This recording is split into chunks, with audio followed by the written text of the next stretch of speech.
Well, all the time. One and two.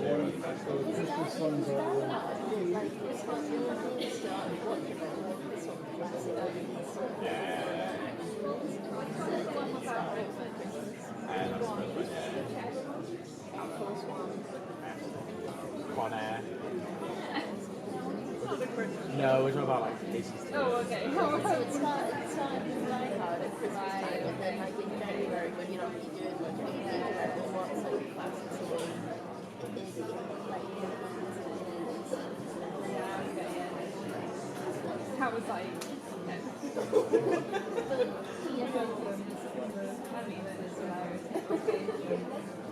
I think we need a cage, man. You've seen Chris Difford's playing here? Yeah, he's the guitarist from Screams. The 80s band. He did Columbus Rochelle. Right. They were smaller though. Yeah, they were a smaller band. Maybe after, yeah. Okay.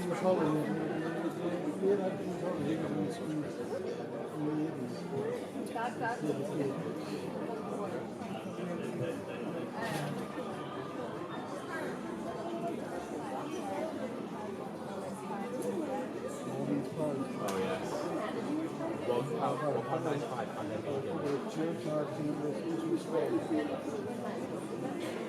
pastry. Pastry, yeah.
Charlie was dead, to begin with. There is no doubt whatever about that. This must be distinctly understood, or nothing wonderful can come out of the story that I'm going to relate.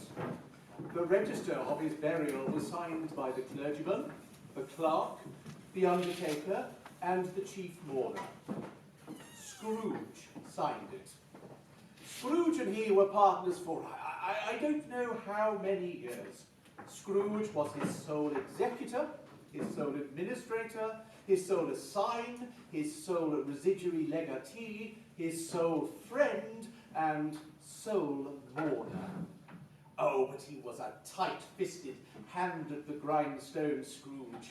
A squeezing, wrenching, grasping, scraping, clutching, covetous old sinner, hard and sharp as flint, from which no steel ever struck generous fire, secret and self-contained, and solitary as an oyster.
Once upon a time, of all the good days in the year, on Christmas Eve, old Scrooge sat busy in his counting house. It was cold, bleak, a biting weather, foggy withal. The door of Scrooge's office was open that he might keep his eye upon his clerk, Bob Cratchit, who was copying letters and trying to warm himself at a candle. A Merry Christmas, Uncle! God save you! It was the voice of Scrooge's nephew, who came upon him, accompanied by his wife, so quickly that this was the first intimation he had of his approach. Bah! Humbug! Christmas? A humbug, Uncle? You don't mean that, I'm sure. I do. Merry Christmas? What reason have you to be merry? You're poor enough. What right have you to be dismal? You're rich enough. Bah! Humbug! What's Christmas time to you but a time for paying bills without money? A time for finding yourself a year older, but not an hour richer. If I could work my will, every idiot that goes about with Merry Christmas on his lips would be boiled in his own pudding and buried with a stake of holly through his heart. Much good Christmas has ever done you. There are many things from which I might have derived good, by which I have not profited. I've always thought that Christmas time is a good time. A kind, forgiving, charitable, lovely time. And therefore, Uncle, although it has never put a scrap of gold or silver in my pocket, I believe it has done me good, and will do me good, that I say, God bless it. Another sound from you, and we'll keep your Christmas by losing your situation. Don't be angry, Uncle. Come, dine with us tomorrow. I'll see you in hell first. I am sorry, with all my heart, to find you so resolute, but I'll keep my Christmas humour to the end. So a Merry Christmas, Uncle. Good afternoon. And a Happy New Year. Good afternoon!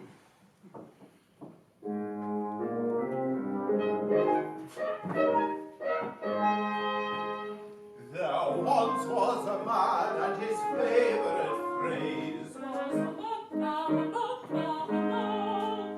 from morn to the night to the end of his days, to the sick, to the healthy, the young and the old, no distinction of Charlton was heard by his tongue. Now just ask his opinion, the trap will be sprung. You'll hear humbug, bah, humbug, bah, humbug. When this man was a toddler, the first thing he said Was humbug, bah, humbug, bah, humbug. when naughty and smacked not a tear did he shed. It's humbug, bah, humbug, bah, humbug.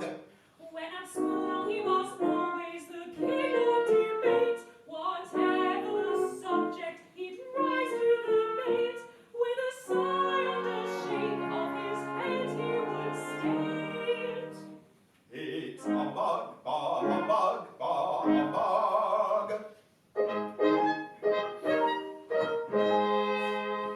But of all of the times that you'll hear him declare, humbug, bah, humbug, bah, humbug. it is Christmas that fills him with greatest despair. All is humbug, bah, humbug, bah, humbug. You may buy him the finest gift you can conceive. You can sing him a carol on Christmas Eve. You may ask for a handshake, but all you'll receive Is humbug, bah, humbug. bah, humbug.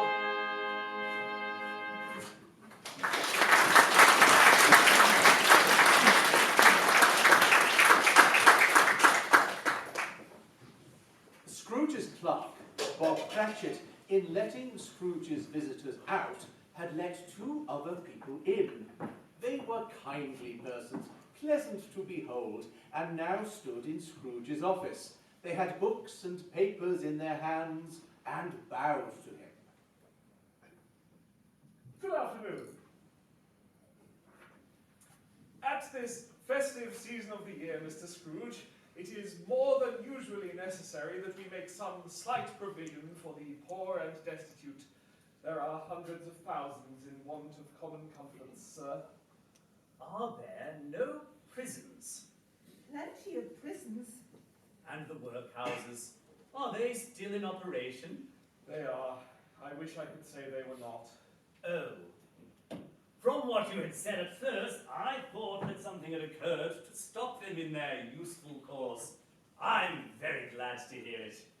A few of us are endeavouring to raise a fund to buy the poor some meat and drink and means of warmth. What can I put you down for? Nothing. You wish to be anonymous.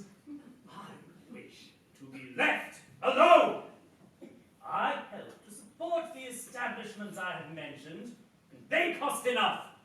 Those who are badly off must go there. Many can't go there. Many would rather die. Well, if they'd rather die, they'd better do it.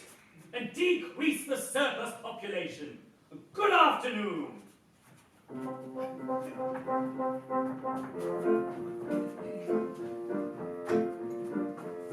To what you state we make reply. Know just what your views imply. So let us plainly say, if you could make the world anew, Pleasures you have been but you. if you but had your way, like Joshua you would stop the sun. The thing is very simply done. If you but had your way, you'd put an end to heat and light. Bring about eternal light. If you but had your way, you'd supervise the plants and flowers. Bright and early closing hours. If you but had your way, you would forbid the rose to smell. Reinstate the perfume now. If you but had your way, the man in influenza's throes. Be allowed to blow his nose. If you but had your way, no cock should crow, no bird should sing, Nobody should do anything. without a license sealed and signed. You would dominate mankind if If you you but had your way.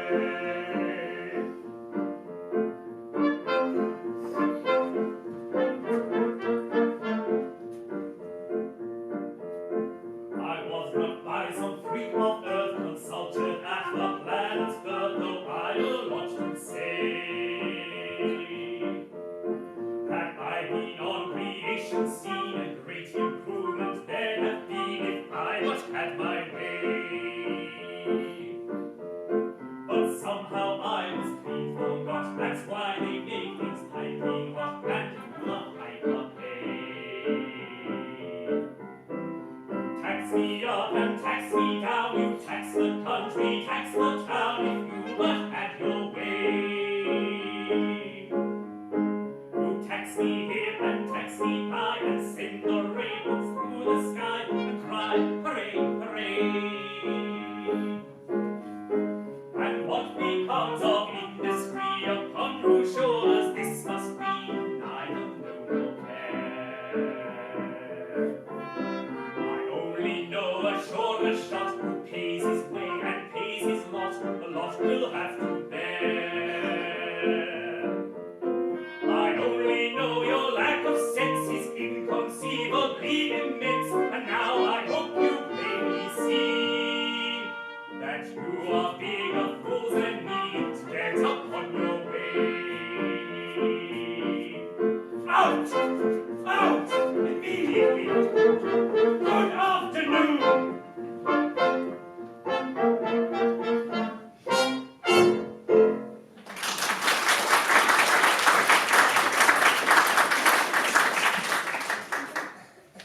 Seeing clearly that it would be useless to pursue their point, the good persons withdrew. Scrooge resumed his labours with an improved opinion of himself, until at length the hour of shutting up the counting house arrived. You'll want all day off tomorrow, I suppose. If quite convenient, sir. It is not convenient, and it is not fair. Don't you think me ill-used when I pay a day's wages for no work? It is only once a year, sir. A poor excuse for picking a man's pocket every 25th of December. Be here all the earlier next morning. Oh, I promise I will, sir. The office was closed in a twinkling, and the clerk ran home to Camden Town as hard as he could pelt to play at blind man's buff.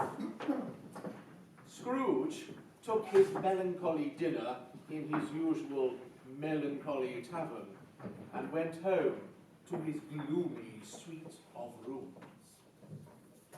Thank you.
Now, it is a fact that there is nothing at all particular about the knocker on the door, except it was very large.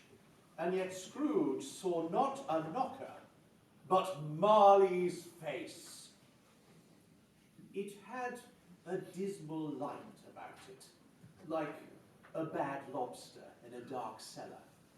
And the eyes were wide open, but perfectly motionless.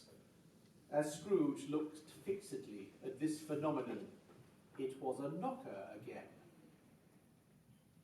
Ah! Humbug! He closed his door and locked himself in.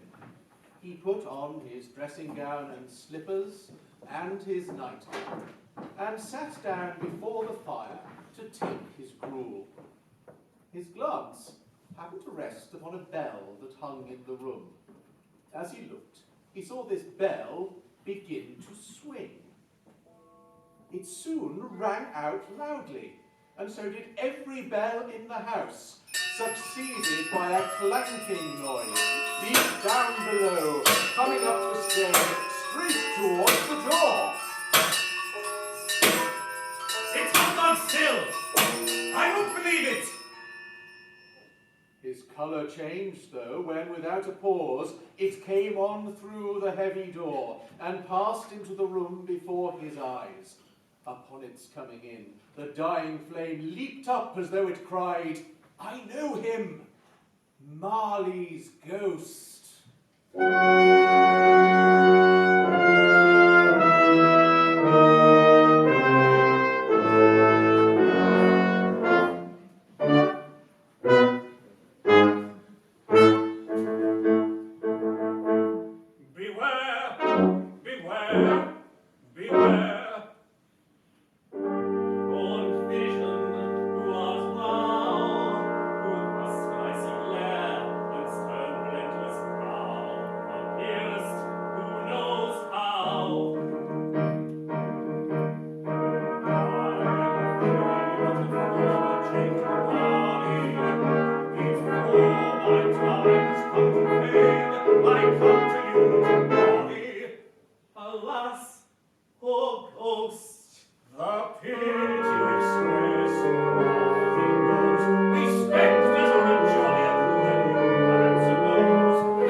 A little thing can offend them. You may be an undigested bit of beef, or a pot of mustard. Yes, there's more of gravy than grave about you, whatever you are. Mercy, dreadful apparition. Why do you torment me? It is the require of every man that his spirit goes forth among his fellow men and wrong the world. And if that spirit goes not forth, it is doomed to wander through the world and witness what it cannot share, but might have shared in happiness. You are fettered. Tell me why. I wear the chain I forged in life. I made it link by link and yard by yard. I girded it on my own free will, and on my own free will I wore it. Is its pattern strange to you? Or would you know the weight and length of the strong coil you bear yourself? Oh, Jacob Marley, tell me more. Speak comfort to me, Jacob. I have none to give. Very little more is permitted to me. I have come here tonight to warn you that you have yet the hope and chance of escaping my fate. You will be haunted by 3 spirits. I think I'd rather not. About their visits, you cannot hope to shun the path I tread. Expect the first tomorrow night when the clock strikes 1, the second on the next night at the same hour, and the third on the next when the last stroke of 12 has ceased to vibrate. For your own sake, remember what has passed between us. The apparition walked backward from him towards the window and floated out upon the bleak, dark night. Scrooge closed the window. Being in much need of repose, he went straight to bed without undressing and fell asleep upon the instant. When he awoke, it was so dark that looking out of bed, he could scarcely distinguish the transparent window from the opaque walls of his chamber. Suddenly the church clock struck a deep, dull, hollow, melancholy 1. Lights flashed up in the room upon the instant, and the curtains of his bed were drawn aside by a strange figure.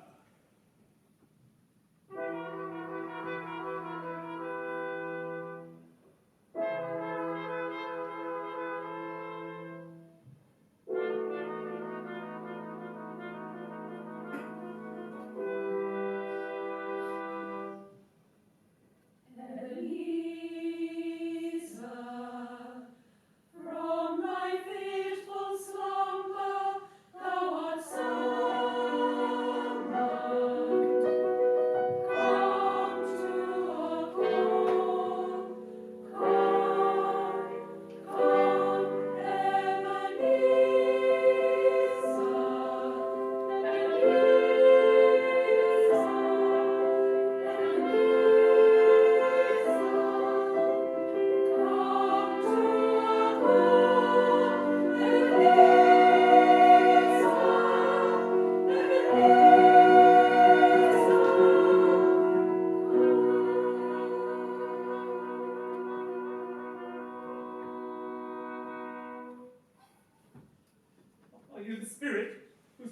foretold to me. I am. Who? What are you? I am the ghost of Christmas past. Long past. No, your past. The things we shall see are but shadows of things that have been before. They shall have no consciousness of us. May I then make so bold as to inquire, what business brings you here? Your welfare. Rise and walk with me. On the lake, walk with me.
the words were spoken, they passed through the wall and were now in the busy thoroughfares of a city.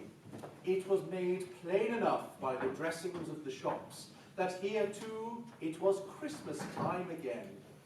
The ghost stopped at a certain warehouse door and went in to find an old gentleman in a Welsh wig sitting behind a high desk. Do you know this place? Know it? I apprenticed here. That's old Fezziwig. Bless his heart. Fezziwig, alive again. No more work tonight. It's Christmas Eve. Clear away, my lads, and let's have lots of room in here. Clear away, there was nothing that they wouldn't have cleared away or couldn't have cleared away with old Fezziwig looking on. It was done in a minute. Every movable was packed up as if it were dismissed from public life forevermore. The floor was swept and watered, the lamps were trimmed, fuel was heaped upon the fire, and the warehouse was as snug and warm and dry and bright a ballroom as you could desire to see upon a winter's night.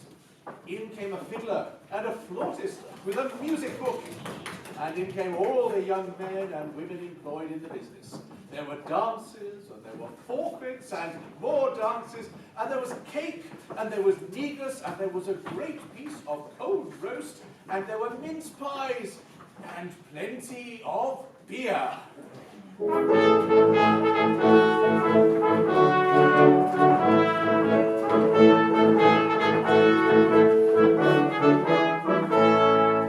Now to the party we press, now for the punch and the pies, now for the mustard and cress, now for the fish and the fries, now for the beer and the horse, now for the rocking bun, now for the bud and the roast, and now for the frolics and fun, now for the bud and the roast, and now for the frolics and fun, the punch and the pies, the fish and the fries, the rocking bun, and the frolics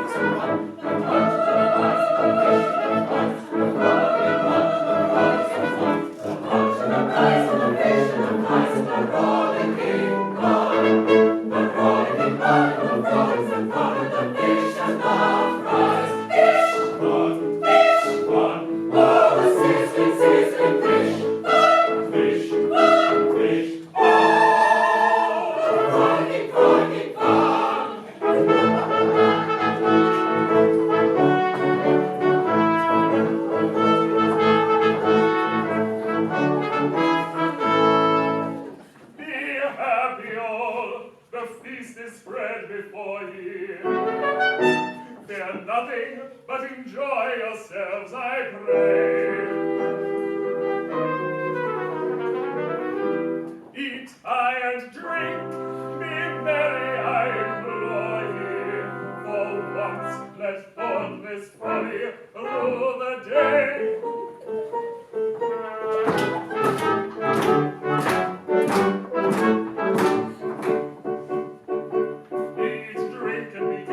Laugh gaily to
grown short. Quick. The spirit took Scrooge to a drawing room where he saw again himself.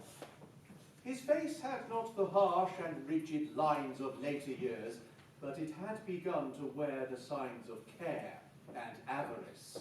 There was an eager, greedy, restless motion in the eye which showed the passion that had taken root and where the shadow of the growing tree would fall. He was not alone, but sat by the side of a fair young girl in whose eyes there were tears. It matters little. Another idol has displaced me, and if it can cheer and comfort you in the time to come, I have no just cause to grieve. What idol has displaced you? A golden one? Oh. This is the even-handed dealing of the world. There is nothing on which it is so hard as poverty, and nothing which it professes to condemn with such severity as the pursuit of wealth. You fear the world too much. I have seen your nobler aspirations fall off one by one until the master passion gain engrosses you. Our contract is an old one. It was made when we were both poor and content to be so. You are changed. When it was made, you were another man. I am not changed towards you. Have I ever sought release from our engagement? In words, no, never. In what then? In a changed nature, in an altered spirit, in everything that ever made my love any worth or value in your sight. But if you were free today, tomorrow, can even I believe that you would choose a dowerless girl? Or in choosing her, do I not know that your repentance and regret would surely follow? I do, and I release you, with a full heart for the love of him you once were. May you be happy in the life you have chosen.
us in the final carol before we retire for the night.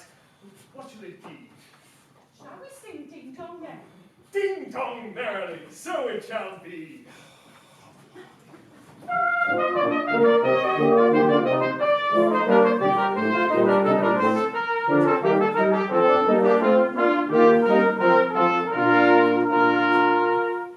Ding dong merrily of night, in them the bells are ringing. Ding dong merrily the sky is ringed with angels singing.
contagiously tough snore and sitting up in bed to get his thoughts together, Scrooge found himself in his own bedroom.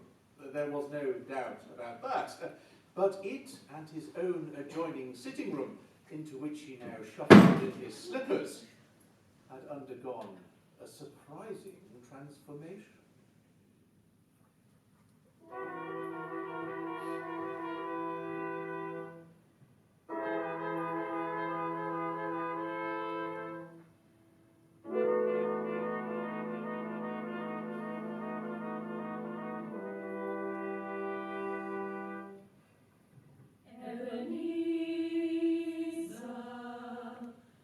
From thy fitful slumber, thou art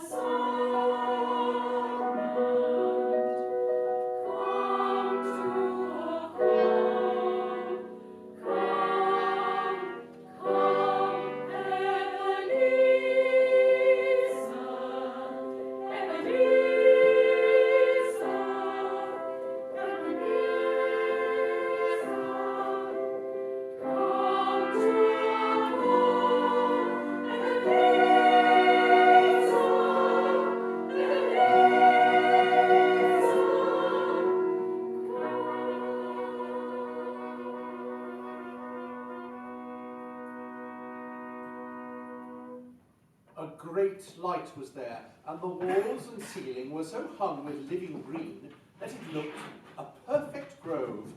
Heaped up on the floor to form a kind of throne were turkeys, geese, game, mince pies, plum puddings, barrels of oysters, red-hot chestnuts, and seething bowls of punch that made the chamber dim with their delicious steam. In easy state upon this couch there sat a jolly giant, glorious to see, who bore a glowing torch in shape not unlike Plenty's horn, and held it up, high up, to shed its light on Scrooge as he came peeping round the door.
Spirit, conduct me where you will.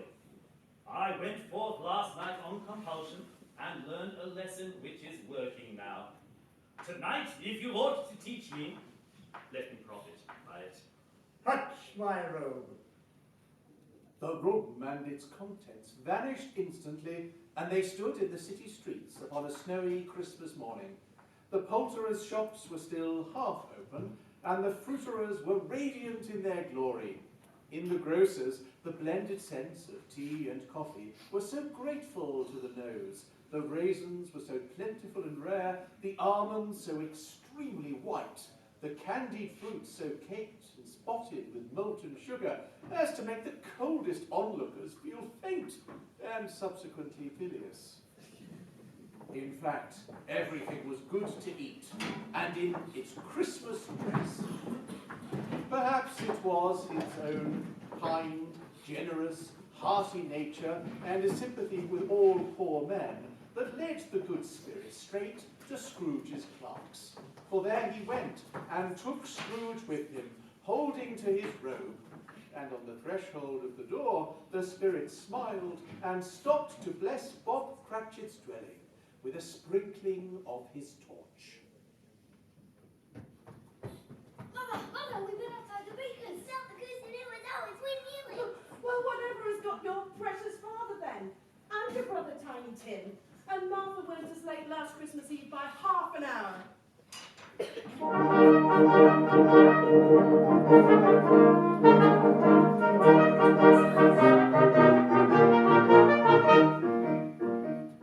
Now hearken to my strict command on every hand, on every hand. To your command on every hand, we dutifully bow. When Martha, Tim, and Pa come here, give good cheer, give good cheer. When they come here, we'll give good cheer, and we will show you how. Hip hip hurrah, hip hip hurrah, hip hip hurrah, hurrah, hurrah. We'll shout and sing and praise, sing and we'll dance and we'll bow. And shout the ho, hip hip hurrah, hip hip hip hip hurrah. Sing to Tiny Tim and his good papa, hurrah,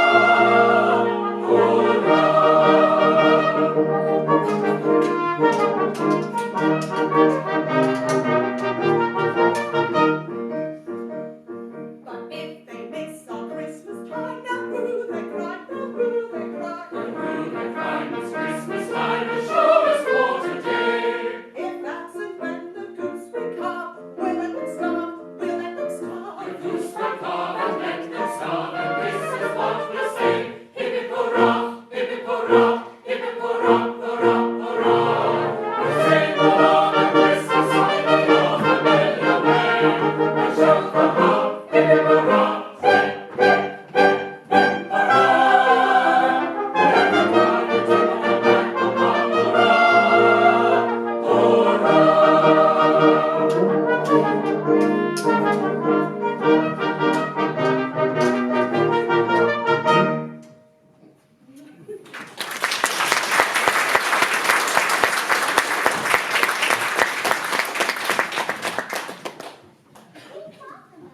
Oh, bless your heart, my dear. How late you are. We had a deal of work to finish up last night, and had to clear the way this morning. Oh, well, never mind now, so long as you come. Sit you down before the fire, my dear, and get it warm. Lord bless you. There's all good. And how was Tiny Tim behaving at church today, Bob? Oh, as good as gold and better. Why, he told me coming home, he hoped people saw him there in the church, because he was a cripple, and it might be pleasant for him to remember on Christmas Day who it was who made lame beggars walk and blind men see. At last the dishes were set upon the table, and Master Peter and Belinda returned with the goose in high procession. Oh, there never was such a goose. Its tenderness and flavour, size and cheapness were the themes of universal admiration. Inked out sauce, mashed potatoes, it was a sufficient dinner for the whole family, and yet everyone had had enough, and the youngest Cratchits in particular were steeped in sage and onion to the eyebrows. And then Mrs. Cratchit entered, flushed but smiling proudly with the pudding, like a speckled cannonball, so hard and firm, blazing in half a quartern of ignited brandy, and bedight with Christmas holly stuck into the top. Oh, a wonderful pudding! At last the dinner was all done, and all the Cratchit family drew around the hearth. Merry Christmas to all of us, my dears. God bless us. God bless them, everyone. Spirit, tell me, Tiny Tim will live. There's your vacant seat in the poor chimney corner. Crutch without an owner, carefully preserved. If these shadows remain unchanged by the future, the child will die. Kind spirit, say he will be spared. Why need it concern you? If he be like to die, you'd better do it and decrease the surplus population. To Mr. Scrooge, I give you Mr. Scrooge, the founder of the feast. The founder of the feast, indeed. I wish I had him here. I'd give him a piece of my mind to feast upon, and I hope he'd have a good appetite for it. And I'll toast his health for the day's sake and yours, not his. Long life to him. A Merry Christmas and a Happy New Year. He'll be very merry and very happy, I'm sure. They were not a handsome family. They were not well dressed. Their shoes were far from being waterproof. But they were happy, grateful, pleased with one another, and contented with the time. And when they faded, and looked happier yet, in the bright sprinklings of the Spirit's torch at parting, Scrooge had his eye upon them, and especially on Tiny Tim, until the last. It was a great surprise to Scrooge, as the scene vanished, to hear a hearty laugh. It was a much greater surprise to recognize it as his own nephew's, and to find himself in a bright, dry, gleaming room, with the Spirit standing by his side, looking at Fred, his wife Bess, his sister Clara, and his friend Topper, with approving affability. Oh, he's a comical old fellow, that's the truth. He said that Christmas was a humbug, as I live, and he believed it. More shame him, Fred. But who suffers by his ill whims? Himself. Always. Here, he takes it into his head to dislike us, and he won't come and dine with us. What's the consequence? He loses a very good dinner, that's what. After tea, they had some music, for they were a musical family, and knew what they were about when they sung a glee or catch, I can assure you. Especially Topper, who could growl away in the bass like a poodle.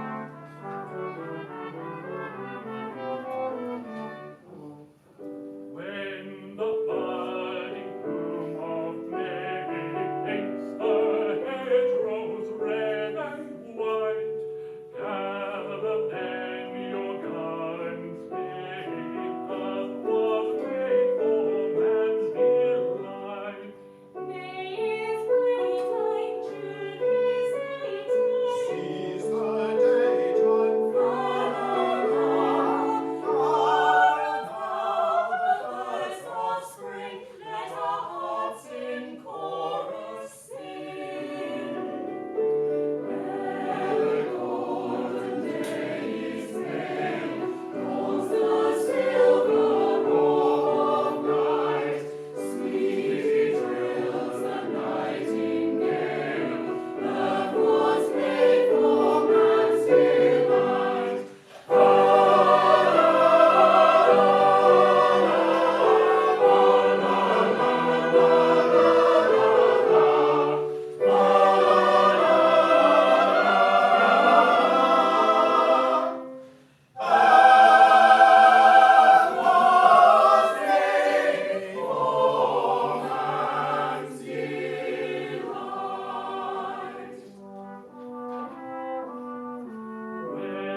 they didn't devote the whole evening to music. There was first a game at Blind Man's Buff. Of course there was. And I no more believe that Topper was really blind than I believe he had eyes in his boots. My opinion is it was a done thing between him and Scrooge's nephew, and that the ghost of Christmas present knew it. The way he went after Clara was an outrage on the credulity of human nature. He wouldn't catch anybody else. And when at last he caught her, when in spite of all her silken rustlings and her rapid flutterings past him, he got her into a corner whence there could be no escape, then his conduct was the most execrable. It's not very shocking. Do not take the thing amiss, as there's no one looking. Hoity-toity, what's a kiss? Kissing goes by favour. And when the kiss is a stolen bliss, the sweeter is the savour. Upon my word, I never heard a statement more surprising. Aren't you afraid of whether made your conscience compromising? Upon the bright and starry night, we might have sought the latter. But when the maid is in the shade, it's quite another matter.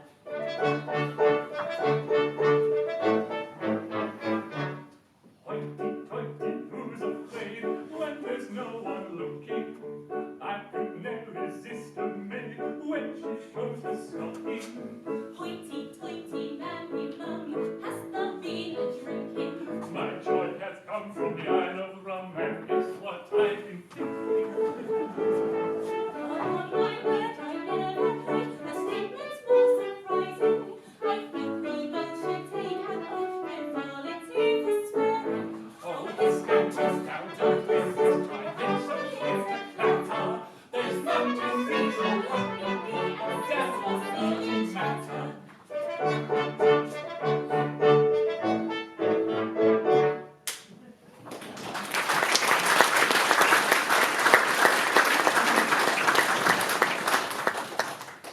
Uncle Scrooge had imperceptibly become so gay and light of heart while watching the entertainment that he would have drunk to the entire company and made a speech.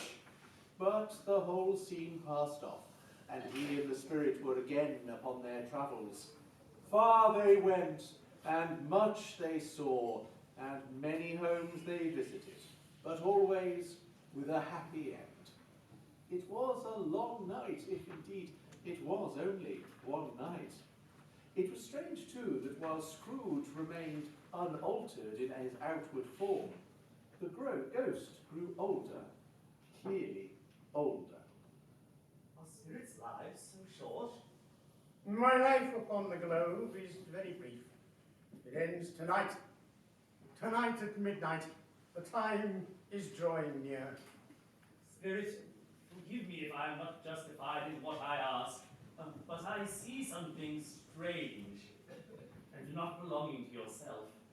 From the foldings of the spirit's robe it brought two children, wretched, abject, hideous, frightful, miserable. They knelt down at his feet and clung upon the outside of its garment.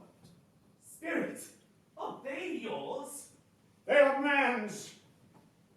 This boy is ignorance. This girl is want. Beware them, and all of their degree, but most of all, beware this boy, for I see written on his forehead that which is doom, unless the writing be erased. Have they no refuge? Have they no resources? Are there no prisons? Are there no workhouses? The bell struck 12. Scrooge looked about him for the ghost, and saw it not. As the last stroke ceased to vibrate, he remembered the prediction of old Jacob Marley, and lifting up his eyes, beheld a solemn phantom, draped and hooded, coming like a mist along the ground towards him. In the very air through which the spirit moved, it seemed to scatter gloom and misery.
am in the presence of the ghost of Christmas yet to come. Oh, ghost of the future, I fear you more than any spectre I have yet met. And yet, as I know your purpose is to do me good, and as I hope to live to be another man from what I was, I will bear your company and do it with a thankful heart. Will you not speak to me? It gave him no reply. The hand was pointed straight before them. Lead on! Lead on! The night is waning fast, and it is precious time to me, I know. Lead on, spirit. They scarcely seemed to enter the city, for the city rather seemed to spring up around them, and they were in an obscure part of town, where iron, old rags, bottled bones, and greasy offal were bought. A scrofulous rascal sat smoking his pipe.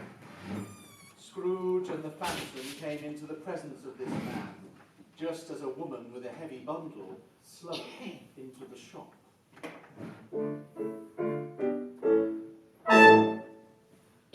Morning, Joe, I hope you're well. I've got plenty things to sell. From a body newly cold, very rich and very old. You've been blessed, they're the best.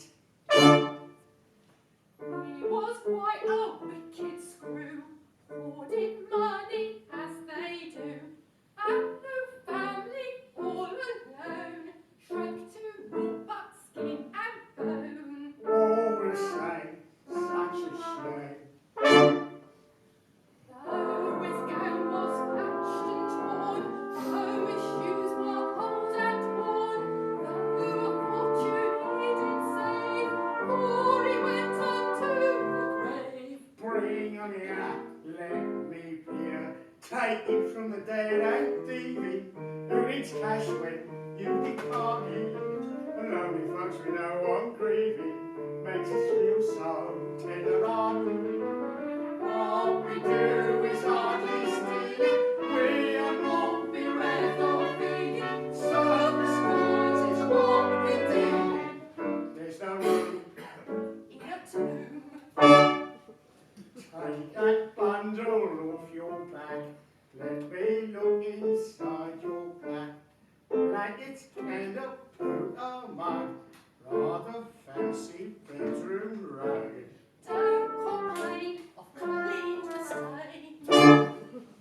Here we have his workday suits, box of buttons, pair of boots, splendid shirt without a patch, collar, studs and cuffs to match.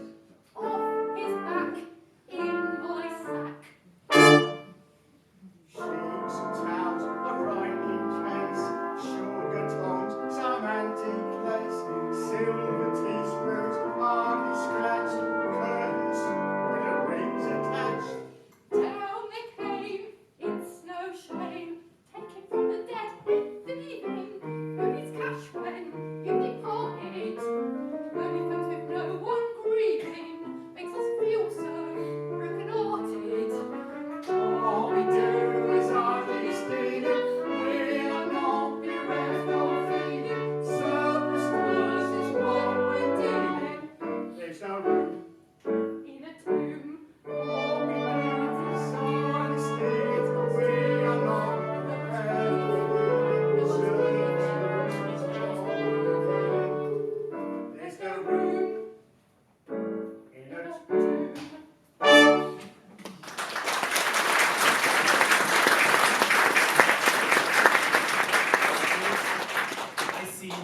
I see. The case of this unhappy man may be my own. My life tends in that direction now. Merciful heaven! What is this? The scene had changed, and now he almost touched a bed. A bare, uncurtained bed, and on it, unwashed, unwept, uncared for, was the body of this plundered man. spirit. Show me some tenderness connected with the death, or this dark chamber spirit which we leave just now will be forever present to me. But the ghost conducted Scrooge to Bob Cratchit's house, the dwelling he had visited before, and found the mother and the children seated round the fire.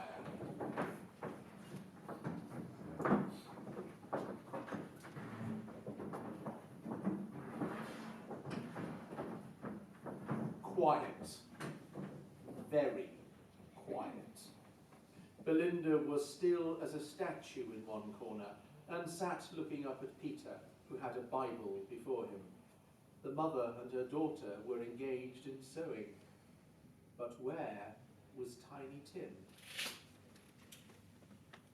Your father should be home soon. Must be near his time. Pass it, Mother. But I think he's walked a little slower than he used to these few last evenings, Mother. I have known him walk with Tiny Tim upon his shoulder very fast indeed. That's not why. Then he was so very light, and his father loved him so. It was no trouble. No trouble. Oh, here's your father. You went today then, Robert? Yes. I promised I would walk there on a Sunday. My little child. My little child.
and yet I know not why.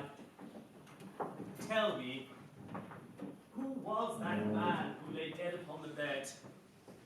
The ghost of Christmas yet to come conveyed him as before, though at a different time, he thought. Indeed, there seemed no order in these latter visions, save that they were in the future.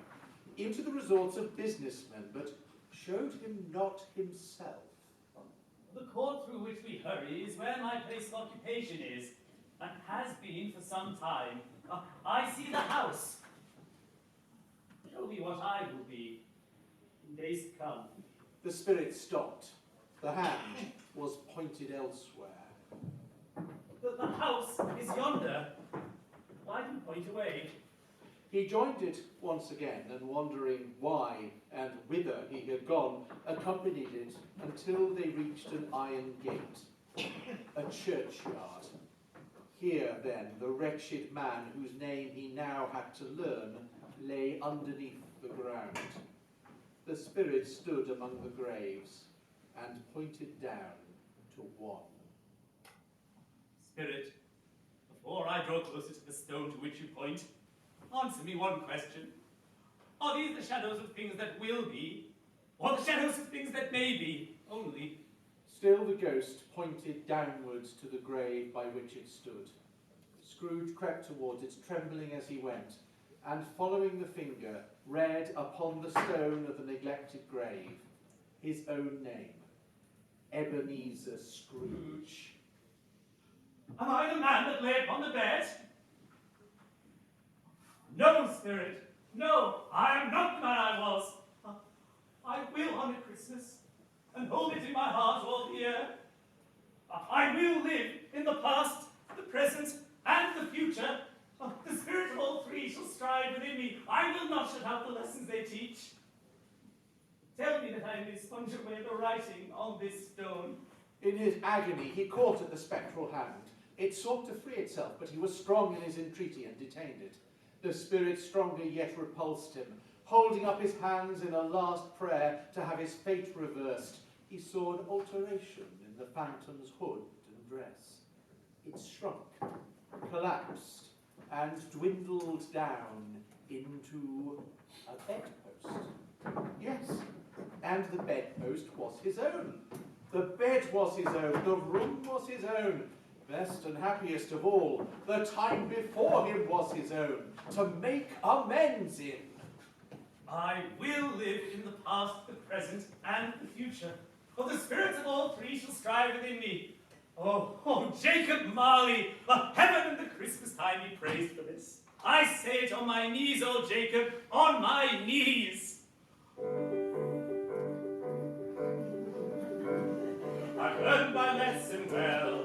I heard the spirits tell. My fate did upon me, what doom would befall me when told the final bell. If I did not repent, my selfishness lament, this wretched old sinner would grow ever thinner and twisted and sour and bent. A miserly old man, a solitary old man, a grinding and breaking society, hating of fear and old man. I once thought just as you, a sinner through and through, despising the poor, always asking for more, begging charity tins and you.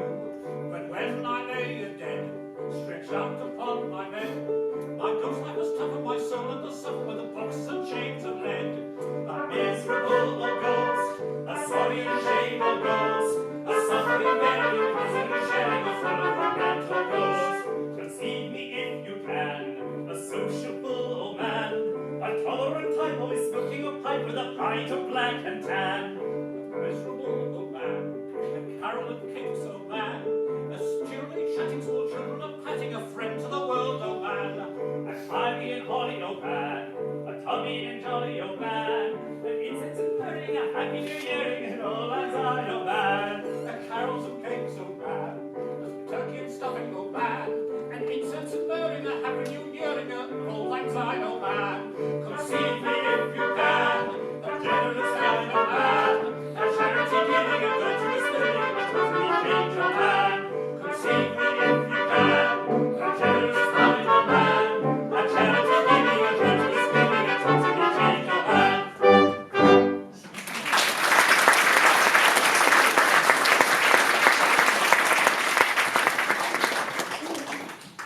He was checked in his transports by the churches, ringing out the lustiest peals he'd ever heard. Running to the window, he opened it and put out his head. Golden sunlight, heavenly sky, sweet fresh air, merry bells. Oh, glorious, glorious!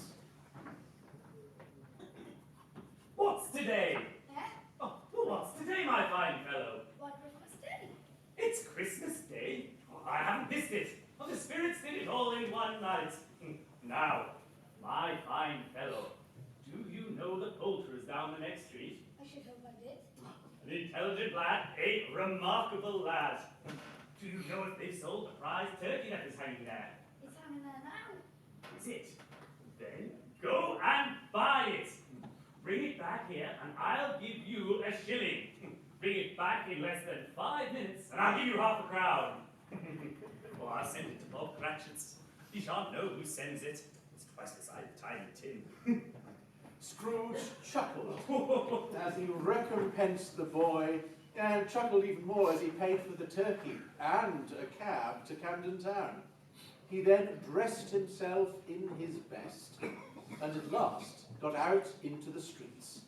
The people were by this time pouring forth, as he had seen them with the ghost of Christmas present. And walking with his hands behind him, Scrooge regarded everyone with a delighted smile. He had not gone far when, coming on towards him, he beheld the persons who he sent away from his counting house the day before. It sent a pang across his heart to think how these good folk would look upon him when they met, but he knew what path lay straight before him, and he took it. How do you do? I hope you succeeded yesterday. It was very kind of you. Mr. Scrooge? Yes, that is my name, and I fear it may not be pleasant to you. Allow me to beg your pardon, and would you be so kind as to accept a small donation of... Lord bless me. My dear Mr. Scrooge, are you serious? If you please, not a farthing less. A great many back payments are included, I assure you. Will you come and see me? Oh, we will. I am much obliged. Thank you 50 times. Bless you. Bless you. He went to church and walked about the streets and watched the people hurrying to and fro and patted children on the head and questioned beggars and looked down into the kitchens of houses and up to the windows and found that everything could yield him pleasure. He had never dreamed that any walk, that anything, could give him so much happiness. In the afternoon, he turned his steps towards his nephew's house. He passed the door a dozen times before he had the courage to go up and knock, but he made a dash and did it. Fred? Why, bless my soul, who's that? It is I, your Uncle Scrooge. I have come to dinner. Will you let me in, Fred? Let him in. It's a mercy he didn't shake his arm off. He was at home in 5 minutes. Nothing could be heartier. His niece looked just the same. So did Topper when he came. So did Clara when she came. Wonderful party. Wonderful games. Wonderful unanimity. Wonderful happiness.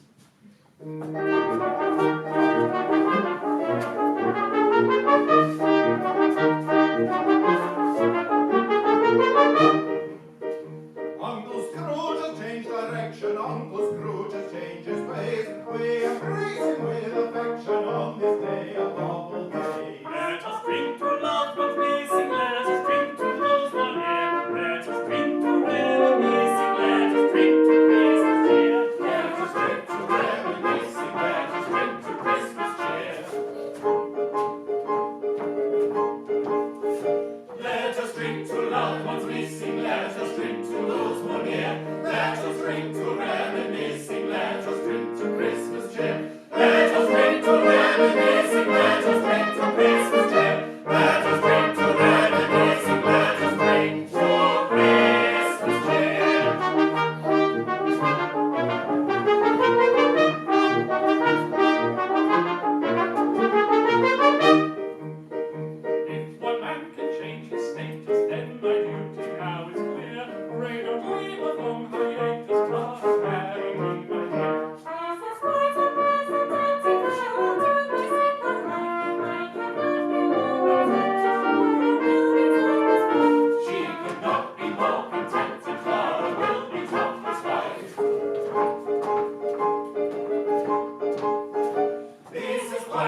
there first and catch Bob Cratchit coming late. That was the thing he had set his heart upon. And he did it. Yes, he did. The clock struck 9. No Bob. A quarter past. No Bob. He was full 18 minutes and a half behind his time. Hello? What do you mean by coming here at this time of day? I'm terribly sorry, sir. I'm behind my time. Yes, I think you are. Step this way, if you please.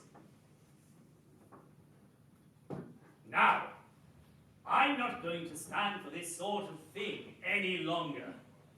And therefore, I'm about to raise your salary. Merry Christmas, Bob. A merrier Christmas, Bob, my good fellow, than I've given you for many a year. But I will raise your salary and endeavour to assist your struggling family. And we will discuss your affairs this very afternoon over a Christmas bowl of smoking bishop, Bob. Oh, light up the fires. Buy another coal scuttle before you dot another I, Bob Cratchit. Scrooge was better than his word. He did it all and infinitely more. And to Tiny Tim, who did not die, he was a second father. He became as good a friend, as good a master, and as good a man as the good old city knew. Some people laughed to see the alteration in him, but he let them laugh, and little heeded them, for he was wise enough to know that nothing ever happened on this globe for good, at which some people did not have their fill of laughter in the outset. His own heart laughed, and that was quite enough for him. Carols. Oh, we must have carols on this most joyous of days. Oh, come in, one and all.